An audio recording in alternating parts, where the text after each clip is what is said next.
今天我们来聊聊2025年稳定币合法化背后的秘密计划。有些人说这只是政府顺应潮流的金融改革，但也有人相信这背后隐藏着一场精心策划的全球货币博弈。从表面看，稳定币的立法让加密货币正式进入主流金融体系，但深入挖掘，我们会发现一条从传统美元霸权延伸出的秘密线索，一个可能改变你我未来的宏大计划正在悄悄展开。什么是稳定币？为什么各国政府对它又爱又怕？故事要从将近10年前说起。2014年，比特币价格大起大落，投资人一边享受暴涨快感，一边又害怕腰斩崩盘。于是，为了解决加密市场剧烈波动的问题，第一枚稳定币诞生了。所谓稳定币，就是价值盯住某种稳定资产，通常是法定货币美元的数位货币。举个例子，泰达币 USDT 号称每发行1枚就有1美元的资产作为储备担保，价值稳稳贴着1美元走。不管比特币一天暴涨 10%， 还是腰斩过半， USDT 理论上都保持在1美元左右，成为加密世界里的链上美元。最初的稳定币出现时，许多人并不以为意，只当它是币圈玩家为了方便交易避险暂停的一座安全屋。然而谁也没料到，短短几年之内，稳定币的发行量扶摇直上，从不起眼的小角色变成了加密市场的血液。投资人将手中的比特币、以太币在高点兑换成稳定币，避开价格暴跌的风险。而有些新兴国家的民众甚至绕过银行，把存在银行可能贬值的本国货币换成数位美元，透过稳定币保存价值。一时间，稳定币的用途越来越广泛，跨国转账、海外汇款、去中心化金融、DeFi、借贷、流动性挖矿，甚至日常购物支付都开始出现它的身影。甚至 Visa、Mastercard 等支付巨头也开始尝试将稳定币引入结算网络，让持有稳定币的用户能直接消费付款。稳定币从交易所的数字符号逐步走进寻常百姓的日常经济活动。但稳定币长得再像美元，它毕竟不是政府发行的真正美元。对各国央行和监管机构而言，这种野孩子般的货币替代品既充满创新潜力，又暗藏巨大风险。一方面，它能提高交易效率，降低汇款成本，甚至在高通膨国家充当金融避风港。另一方面，如果无人监管，谁能保证那些声称有1亿美元储备的稳定币发行商真的有足额资产？万一他们挪用客户资金，储备不足，甚至倒闭卷款，那些持有稳定币的民众岂不是血本无归？更令政府警惕的是货币主权的挑战。2019年，脸书、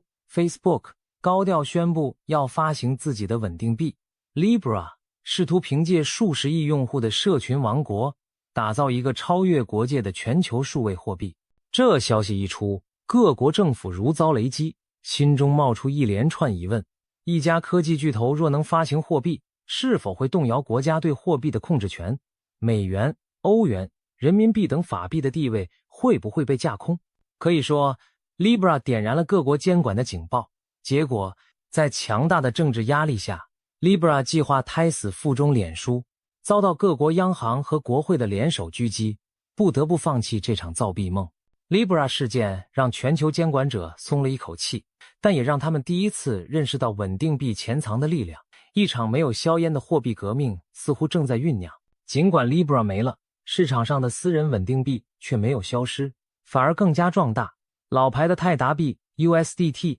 依旧雄霸交易所，是许多加密交易对的基础货币。而美国另一家公司 Circle 发行的 USDC 则以透明合规著称，每月公开储备报告，在华尔街和硅谷赢得支持。到2021年左右，稳定币总市值已突破1000亿美元，引起了金融界不可忽视的关注。然而，稳定币世界的狂飙突进并非没有翻车意外。2022年，一种名为 Terra 的演算法稳定币在风光一时后骤然崩盘，数十亿美元瞬间化为乌有，其连带效应拖垮了一系列加密企业。这场灾难警示了所有人，一旦稳定币失去稳定，本来用来避险的港湾也会变成吞噬财富的黑洞。各国政府更坚信，稳定币不能再放任自流，否则下一次危机可能波及整个金融体系。于是，从美国到欧洲，从亚洲到大洋洲，监管巨轮开始启动，针对稳定币的立法讨论逐渐提上日程。各国金融官员频频开会，发表声明，讨论如何为这新兴的数位货币世界制定规矩。在这股监管风潮中，美国的一举一动尤为引人瞩目。毕竟美元是全球最主要储备货币，而绝大多数稳定币都和美元挂钩。美国政府如果出手为稳定币定下标准，等于间接左右了全球数位货币的游戏规则。2023年前后，美国国会已出现多个稳定币相关的法案雏形，但民主共和两党对细节争论不休，一时僵持不下。同时间，世界另一头的欧洲却抢先一步，欧盟通过了名为 MiCA 加密资产市场法的法规，对稳定币发行设下严格限制，例如要求发行人在欧洲持牌，且非欧元计价的稳定币在支付用途上有交易量上限，意图防止欧元区被美元稳定币入侵。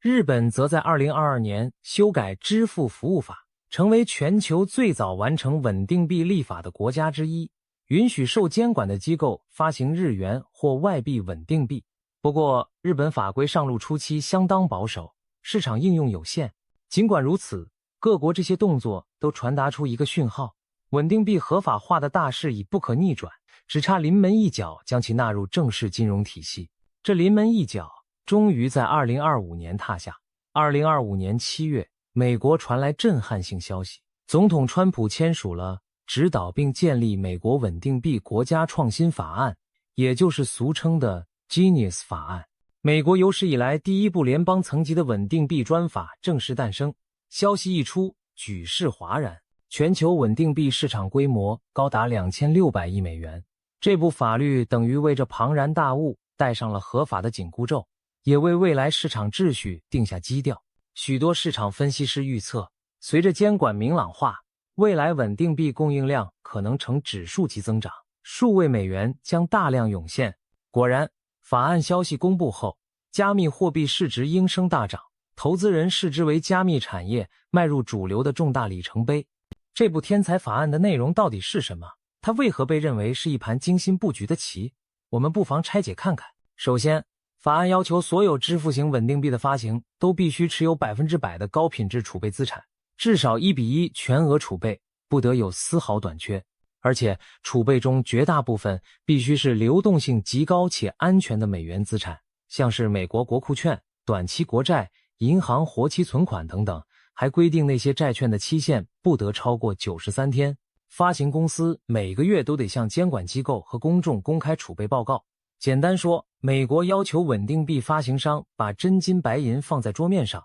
，1分美元发1分币，还要买美国国债等资产来担保。这样一来，市场上流通的每一枚美元稳定币背后都锁定着等值的美元资产。其次，法案明确了稳定币的法律地位，将这类支付稳定币定义为一种支付和结算工具，而非主权货币，也不是证券或投资产品。这意味着稳定币不是随便一张代币就能胡乱发行，它被视作一种特殊的金融产品，要像银行票据或电子支付一样接受规范。发行方也被要求必须提供稳定币，持有人按固定面值赎回的权利。换言之，你随时可以拿稳定币向发行公司兑回等值法定货币，就像随时提款。而发行方本身不能靠吸收稳定币资金来放贷赚利息，他们的收入只能来自发行和兑换之间的手续费等有限途径，严禁进行类银行的信贷创造。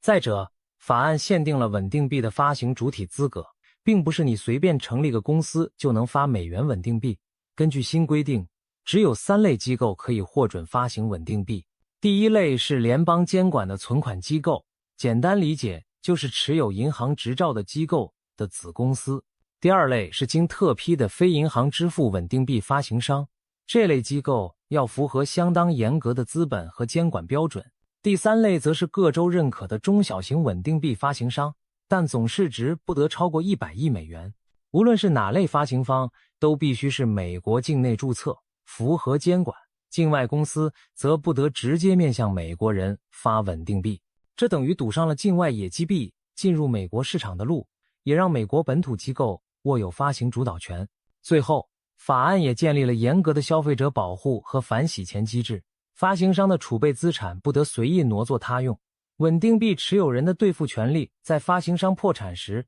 拥有优先偿付地位。此外，稳定币发行商被视为银行保密法规范下的金融机构，需要执行严格的 KYC 客户身份识别、反洗钱审查，并具备冻结非法交易的技术能力。换句话说，美国把稳定币公司像银行一样管起来，也赋予他们某些银行才有的义务和权利。以上种种条款看似是为了稳定币市场长远健康发展而设，但细心推敲，背后隐藏的用意不禁令人玩味。首先，要求储备全额以美元和美国国债等资产持有，表面是保障币值稳定，其实无形中为美国国债市场送来了源源活水。试想，当全球几千亿美元的稳定币都被要求以美国国债做底，发行商们不得不争相购买美债作为储备，这意味着什么？意味着美国政府能更容易地找到买家借到钱，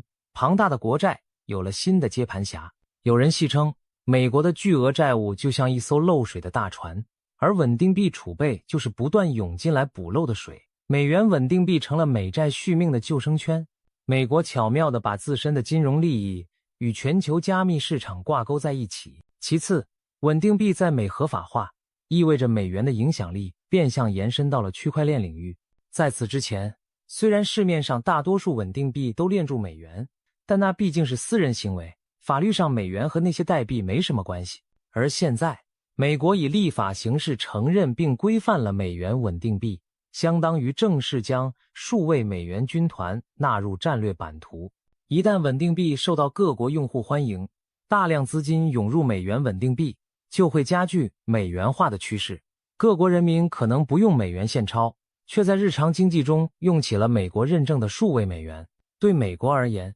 这岂不是继石油美元后又一场数位时代的货币版图扩张？对于此举的目的，不少金融界人士直言不讳地指出，稳定币正成为美元霸权的数位升级版。它看似是私营机构发行的代币，实则每一枚都离不开美元做后盾，最终巩固的还是美元在全球的主导地位。甚至有人说，稳定币是美国的阳谋，摊在台面上的精明计策。既然各国对美元依赖难以摆脱，那倒不如主动出击，把美元变身更便利的数位形态供全球使用。在这场棋局中，美国监管当局既扮演了守护者的角色，保护投资人安全，同时也像个深谋远虑的棋手，利用规则设计将对自己最有利的局面导向现实。当然，美国推出稳定币专法，受冲击最大的莫过于那些过去游走于灰色地带的稳定币巨头。举例来说，全球市值第一的泰达币 USDT 多年来因资讯不透明、储备成分成谜而备受质疑。如今美国要求稳定币必须透明持证，泰达这种未在美注册、储备细节不清的发行商等于被拒于美国合规市场门外，除非他愿意彻底转型，满足严格标准，否则恐怕难以继续在美营运。然而对某些早就拥抱监管的业者而言，法案颁布反而是天降利多。比如 Circle 公司的 USDC 一直以合规典范自居，多年前就在纽约取得相关牌照，月月请4大会计师查核储备，政策上极为保守，这次一举站上领先位置。更令人瞩目的是， Circle 趁着政策春风吹拂，2025年6月顺利在美国股市 IPO 上市，截稿前市值已标至将近500亿美元，成为传统金融和加密世界融合的里程碑。一些华尔街大银行也摩拳擦掌，既然法规明确允许银行的子公司发行稳定币，那老牌银行完全可以下场与加密公司争食市场。试想，未来你可能会看到摩根大通或美国银行自己推出的数位美元代币在全球范围流通，和现在的 USDT、USDC 一较高下。稳定币的合法化竞技场帷幕已经拉开，新老势力正紧锣密鼓地登场。美国的这步大棋落下后，其影响迅速在全球发酵，各国政府纷纷意识到，若不迎头赶上制定自己的稳定币策略，金融主权可能遭遇前所未有的挑战。于是，一场环绕稳定币的国际竞赛悄然开始，各国的秘密计划逐一浮现。首先看看中国，这个曾经对加密货币祭出铁腕封杀的国家，态度正在出现微妙转变。中国人民银行早在2021年就全面禁止了虚拟货币交易和挖矿，但在稳定币问题上，如今出现了耐人寻味的新动向。2025年6月，在上海举行的陆家嘴金融论坛上，中国央行行长潘功胜发表讲话，首次正面提到全球数位货币与稳定币的蓬勃发展，承认它们有可能从底层架构上重塑传统支付系统，大幅缩短跨境支付链条。前任行长周小川也公开表示，美元稳定币可能加速美元化，并产生全球性影响。这些话意味着中国高层已经注意到稳定币在国际金融中的潜力与威胁。更令人关注的是，中国开始探索所谓离岸人民币稳定币的构想。就在美国通过稳定币法后不久，中国一家受官方支持的公链项目 Conflux 网络宣布，他们计划在2025年8月推出 Conflux 3.0 版本，同时推进发行以人民币计价的稳定币供境外使用。这种人民币稳定币将选择在“一带一路”参与国进行试点测试。换句话说，中国准备绕过传统的跨境金融枢纽，在海外开辟一条人民币数位化的新路径，让境外投资者和贸易伙伴能使用由中国支持的人民币稳定币做交易结算。这个计划极具战略意味。一方面，中国官方仍维持国内对加密货币的严打高压，确保国内资本不会借稳定币外逃；另一方面，他们却积极布局国际市场，以稳定币作为推动人民币国际化的新工具。表面看，中国是被动跟进美国的新规，但仔细想想，这何尝不是中国自己的秘密计划，用稳定币这柄数位刀剑，在国际金融中杀出一条属于人民币的血路，对抗美元数位霸权。中国对稳定币态度的转变，从香港身上更能看出端倪。一直以来，香港都是中国金融创新的试验田和缓冲区。就在2025年8月1日，香港正式施行了全新的稳定币条例。根据这部条例，任何稳定币的发行活动都被纳入香港金管局的监管范畴。想在香港发行稳定币，请先取得金管局颁发的牌照，且需在香港设立公司或办事处，缴足至少2500万港元资本，遵守资产100%备付、客户资金隔离存放、反洗钱等一系列规定。条例生效后设有6个月过渡期，过渡期一过，未经授权的稳定币发行和宣传将一律视作违法。香港此举被视为与美国 Genius 法案相呼应，东西方两大金融中心几乎前后脚祭出了稳定币规范。但香港的目的并不仅是抄作业，更有其独特盘算。一方面，香港希望借此吸引国际数位资产企业进驻，稳固其作为亚洲加密金融中心的地位；另一方面，这也为内地资本提供了一个相对可控的试验环境。事实上，中国内地的巨头企业已开始借道香港进行稳定币布局。电商巨头京东集团据报已在筹备申请香港的稳定币牌照，计划发行以港币或人民币计价的稳定币，用于跨境电商支付。他们的目标是将跨境支付手续费降低90%以上，结算时间缩短至几秒钟。这意味着，如果成功，未来大陆和海外之间的贸易资金往来，可能有相当部分会透过香港发行的稳定币完成。香港无疑成了中国推进稳定币应用的跳板和前哨站。再看韩国，长期以来，南韩在加密货币监管上相对积极，也产生了不少本土交易所和区块链创新。2025年，韩国突然在稳定币上大展拳脚，新任总统李在明公开表示支持发行韩元稳定币，并在6月顺利推动国会通过数位资产基本法草案。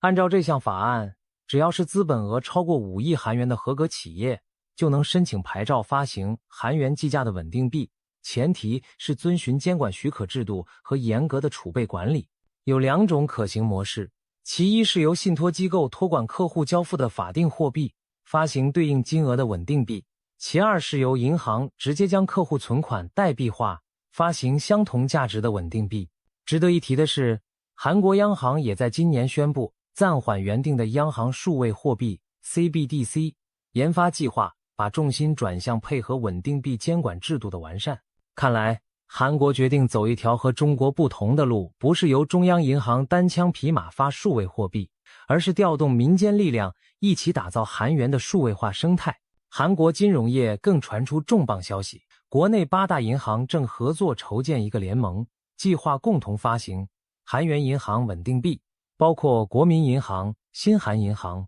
有利银行等传统银行巨头都在其中。他们的目标直指国际市场，希望借由银行联手，以韩元稳定币在国际支付和交易中占有一席之地，抵御全球美元稳定币一家独大的局面。据透露，这一韩元稳定币有望在2025年底或2026年初面世。如果成真，将是史上首次由一国多家主要银行联合推出的法币稳定币，其象征意义不亚于央行亲自出手。韩国此番布局明显带有对抗美元霸权的意涵。过去美元凭借石油和美债称霸，如今数位货币时代，韩国不想再让美元稳定币垄断未来数位金融。东亚之外，其他主要经济体也纷纷行动。日本在法制上虽然领先一步，但应用推广较慢。不过2025年3月，日本迎来突破美国的 SOCO 公司，携手日本金融巨头 SBI， 在东京推出首例合规的美元稳定币交易服务 USDC， 成为首个获日本官方允许流通的全球稳定币。这一案例给日本金融厅吃了定心丸，美国的稳定币也可以纳入日本监管，安全使用。于是，日本当局在2025年夏天开始研议进一步放宽加密资产的监管，甚至考虑调整重税的加密交易个人所得税制，以吸引企业和投资者留在日本市场。欧洲方面，在 MiCA 法规落地后，各会员国正陆续将其转化为国内法，预计2024年至2025年间全面实施。欧洲央行也在同步研发数位欧元，希望透过官方数位货币来维护欧元区的货币独立性，不至于让欧洲人未来都跑去用美元稳定币。简而言之，从美洲到亚欧，各大经济体都不约而同地把稳定币摆上了战略高度。其他一些新兴国家则面临不同挑战，人民在高通膨下自发转向美元稳定币保值，让这些国家的央行左右为难。例如，在阿根廷、土耳其等国，民众透过稳定币对抗本币贬值，形成事实上的暗美元化。有的政府开始考虑自己发行本币、稳定币来留住民心，也有国家选择严厉禁止境内使用外币稳定币以维护货币主权。就连盛产石油的中东国家也在探索是否能推出以石油收入为支撑的稳定币，减少对美元结算的依赖。在稳定币引发的这场变局中，各国有各国的如意算盘。看到这里，你或许会问，稳定币合法化的浪潮究竟会把我们带向何方？这场秘密计划将如何改变普通人的未来？让我们来描绘一下可能的图景。想象一个不远的将来，你走进咖啡馆买咖啡，不再掏出钞票或信用卡，而是拿出手机钱包，用里面的数位稳定币一扫而过。也许你根本不知道背后用的是美元还是其他货币，因为对你而言，只要价值稳定、支付方便就够了。收银机上显示扣款 3.56 数位美元，你喝着咖啡，完成了一次跨国界的即时支付。可能咖啡豆是从非洲进口的，美元稳定币瞬间从你口袋转到那里种植户的账上，全程无需任何中转银行，手续费低的可以忽略不计。对许多生活在动荡经济体的人来说，这样的未来尤其具有吸引力。他们可以方便地将资产换成数位美元或其他稳定币，免受本国货币贬值之苦。同时，对海外工作的移民而言，通过稳定币汇款给家人，将省去大笔手续费，几分钟内就能把血汗钱送回家乡。稳定币的普及也许还会改变我们对银行的依赖。过去，我们把薪水存进银行，刷卡消费或转账汇款都得经由银行体系，但在稳定币时代，你的银行账户可能就是一个区块链钱包。薪资发放方干脆用稳定币支付薪水，或者银行直接将你的存款转成你名下的稳定币。银行角色更像是背后维护稳定币储备的保管人，而不再是资金流转的必经中介。资金从一人钱包跳到另一人钱包，只需要区块链网络确认，无需传统银行逐笔清算，资金可以全天候24小时流动，再无国界与营业时间限制，金融服务因此可能变得更高效亲民。一些目前昂贵缓慢的服务，如跨境电汇，会像电子邮件一样快速廉价，甚至未来在贷款和理财领域，稳定币也可能扮演重要角色。你申请房贷、车贷或企业融资时，资金的发放和偿还都能透过区块链自动执行的智慧合约完成。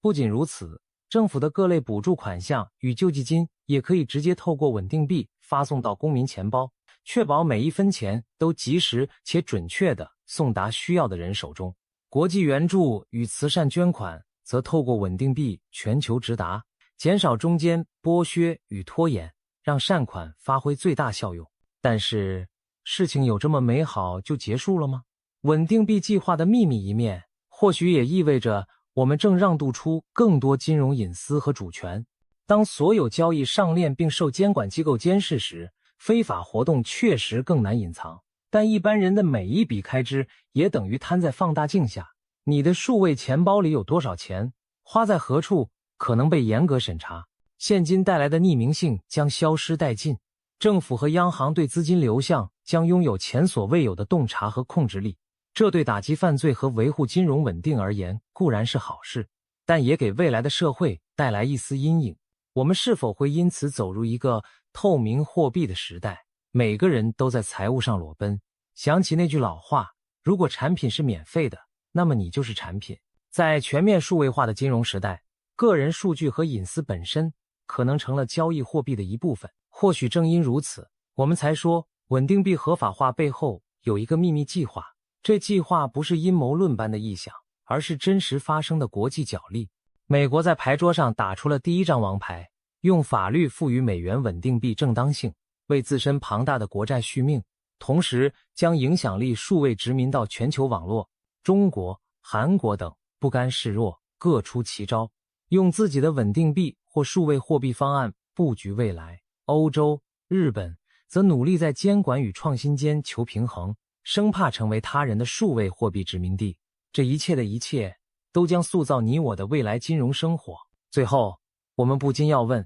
这场稳定币革命最终将如何影响普通人？答案也许是矛盾的。一方面，我们将迎来一个效率空前提升的金融时代，支付将如闪电般快速，全球投资和交易更加便利，金融创新层出不穷，机会遍地开花。另一方面，传统金融行业将被颠覆，监管者和技术巨头对我们经济生活的掌控可能加深。我们或许再也感受不到纸币的存在，而整个社会的经济命脉都跳动在看不见的区块链上。在这巨变的十字路口，我们正见证历史货币的形态千百年来头一次发生如此戏剧性的蜕变。那幕后推动这一切的秘密计划，究竟是人类金融智慧的进化，还是权力博弈下的必然选择？也许两者兼而有之。可以确定的是，我们正踏入一个崭新的未来。当2025年的阳光照进银行金库，里面躺着的不只是黄金钞票，